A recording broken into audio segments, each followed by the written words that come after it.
J'ai compris, n'est-ce pas vraiment le but de l'exercice.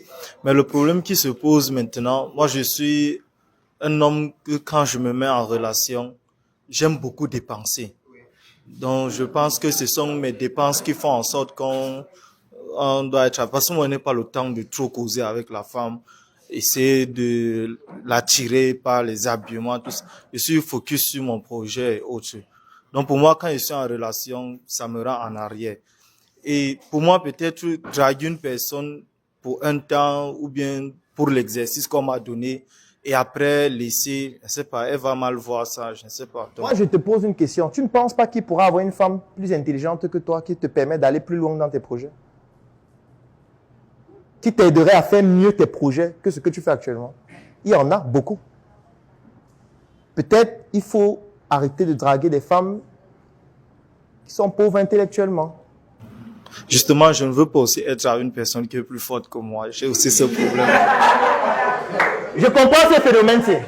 Parce qu'en réalité, c'est ça ton problème. Ton problème, c'est que tu ne veux pas être avec une femme qui te challenge. Alors que ça te permettra de mieux, un, gérer tes émotions, deux, d'aller aussi plus loin. Parce que ça veut donc dire qu'au fond de toi, tu te dis que les femmes sont inférieures aux hommes. C'est la conclusion. Oui, puisque c'est ce que ça veut dire. Dans ta tête, tu te dis, non, une femme, comment elle me dépasse? Non, c'est pas possible. Je suis conscient qu'il existe des femmes qui me dépassent. Beaucoup même. Je ne veux pas seulement être en couple avec.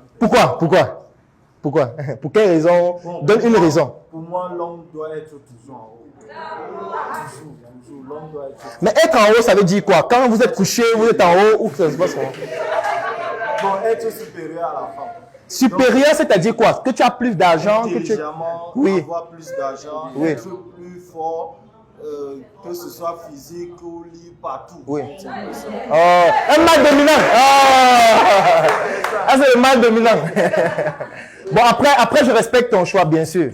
Je respecte ton choix. Mais ce que je veux juste que tu comprennes, c'est que il faut voir la perspective selon laquelle le projet que tu as, quelqu'un d'autre peut t'aider à le faire en mieux. C'est possible. Et le faire en mieux ne veut pas dire que tu perds la valeur que tu as en toi. Tu vois, moi, je considère les relations de couple comme la serrure et la clé d'une porte. Ça veut dire que les deux n'ont pas la même fonction, n'ont pas la même forme, mais sont complémentaires. Ça veut dire que la clé n'est pas plus importante que la serrure et vice-versa. Par contre, on a besoin de la clé pour ouvrir la serrure. Tu vois, la clé et la serrure permettent d'ouvrir le projet qui deviendra plus grand. Donc maintenant, si tu entres en compétition, ça veut dire que tu réunis le fait que tu as un rôle complémentaire à ce que l'autre fait. Tu commences à te mettre côte à côte avec l'autre comme si vous avez le même rôle et un doit être au-delà, je veux dire supérieur à l'autre. Et c'est peut-être ça, cette perception qui fait en sorte que ça ne progresse pas de manière fulgurante. Mais je respecte ton choix parce que si ça fonctionne, moi je dis toujours que si ce que tu fais fonctionne, vraiment, continue seulement de faire. Mais sache qu'on peut faire mieux. Sache qu'on peut faire mieux, tout simplement. Oui. Vous dites qu'on aille draguer celle qu'on aime, celle vraiment.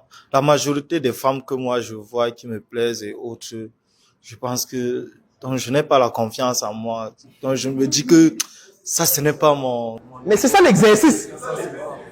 C'est ça l'exercice. Et voilà une phrase, ce n'est pas mon niveau. Mais qu'est-ce que ça veut dire? Ce n'est pas ton niveau comment? Mais qui est-elle? Oui, vas-y.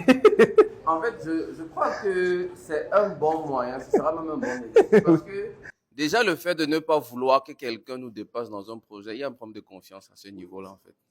Oui, là, ça te permettra de dépasser ce plan-là. Parce que le fait, ça, c'est déjà un frein pour toi-même, déjà par rapport à ton business, le fait de vouloir répandre les coups d'arabe dans tout le Cameroun, les choses comme ça.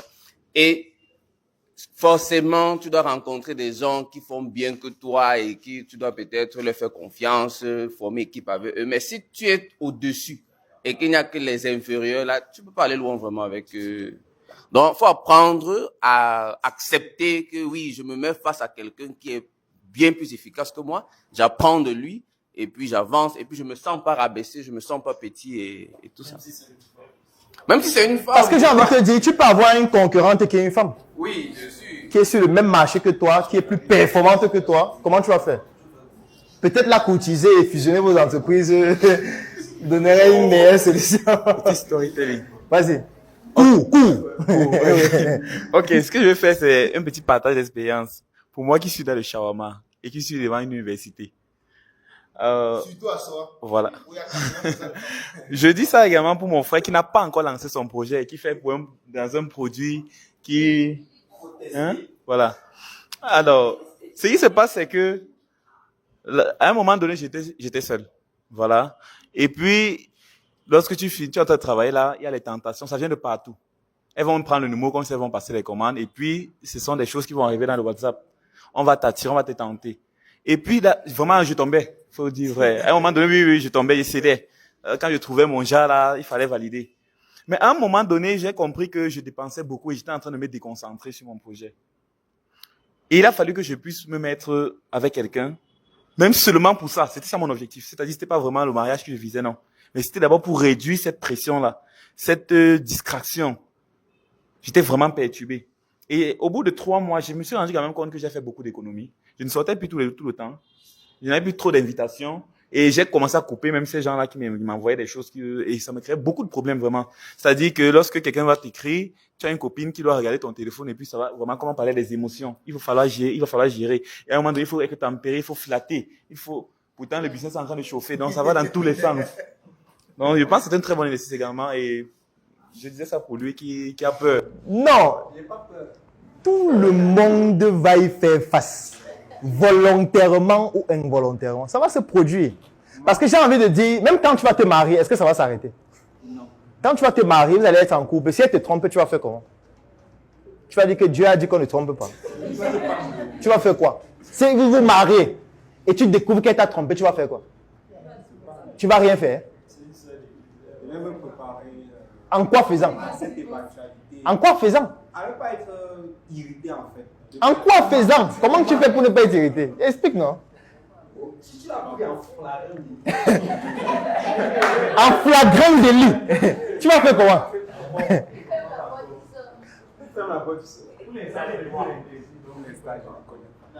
Regarde, moi je veux que tu comprennes que l'une des qualités d'un entrepreneur, c'est l'anticipation. Anticiper ne veut pas dire prédire l'avenir. Ça veut dire évaluer ce qui peut se produire et réduire le risque le maximum possible. Quand tu entres dans la voiture, pourquoi il y a la ceinture de sécurité? Est-ce que ceux qui fabriquent les véhicules veulent que tu fasses l'accident? En réalité, non. Mais pourquoi on met la ceinture? Pourquoi quand tu entres dans certains véhicules, tu démarres, tant que tu ne mets pas la ceinture, ça va siffler jusqu'à ce que tu mettes la ceinture avant de s'arrêter? Parce qu'on a prévu l'éventualité qu'il pourra avoir un accident. Et il faudrait que la ceinture te protège. Pourquoi on met les airbags? On aurait pu dire que Dieu existe déjà. Comme Dieu est là, il va nous protéger pendant les accidents. On a dit non, attention, c'est vrai, Dieu est là, mais on va quand même mettre le airbag. Tu vois? Pour que le airbag nous protège s'il y a un choc qui est violent. De telle sorte que même si on a des traumatismes, au moins le airbag va réduire les traumatismes de manière considérable. Ce n'est pas pour rien. Toi, en tant qu'entrepreneur, tu dois pouvoir prévoir ça. Tu peux te mettre avec une femme de l'église, vous vous mariez, tu as ton entreprise, vous faites 10 ans, elle divorce, elle prend la moitié de tes biens. Et c'était ça sa stratégie depuis 10 ans. Comment tu vas faire? Tu sais qu'il y a des femmes qui font ça? Elles se marient avec toi pour prendre tes biens. Comment tu vas faire face à ça? Tu vas encore te marier avec une autre femme qui vient prendre encore les 50%, les 50% restants? Ou alors tu trouves un moyen d'anticiper dessus en gérant déjà tes émotions dès maintenant. C'est la décision que tu dois prendre. Parce que ça va arriver, mon frère. Personne n'échappe. Il n'y a pas de gens forts. Face aux émotions, il n'y a pas les gens qui sont puissants, qui sont forts, non. Tout le monde fait ses classes dans les émotions. Il n'y a pas que tu es le dominant des émotions, non. La preuve, c'est que tu as peur de certaines femmes. Ça montre déjà que tu es dominé par elles émotionnellement. Quand tu les vois, tu dis, ah, la fille, c'est... non. Ce n'est pas mon genre, ce n'est pas ma qualité ici. Je préfère la laisser aux autres. Non, à un moment donné, tu dois affronter aussi ce genre de femmes et voir ce que ça fait. Même si tu te brûles les ailes, au moins tu auras appris quelque chose et ça participe à l'exercice. J'offre 3 mois d'accompagnement sur mesure gratuitement à tous les membres de la Startup Academy. La Startup Academy, c'est cette initiative qui a vu le jour en 2016 et qui est basée sur un trépied que nous appelons le trépied idéologique qui comporte la sensibilisation en ce qui concerne l'entrepreneuriat, la formation sur tous les métiers et les secteurs d'activité qui tournent autour des opportunités d'affaires et enfin l'investissement dans des projets. Que vous soyez un débutant, un étudiant, un entrepreneur ou alors toute personne qui est intéressée par les affaires, durant cet accompagnement qui va durer 3 mois et qui est entièrement gratuit, vous allez bénéficier de notre retour d'expérience, de notre visibilité et surtout de nos stratégies qui vont permettre à votre projet de pouvoir décoller. Je vais laisser un lien dans la description de cette vidéo et en commentaire.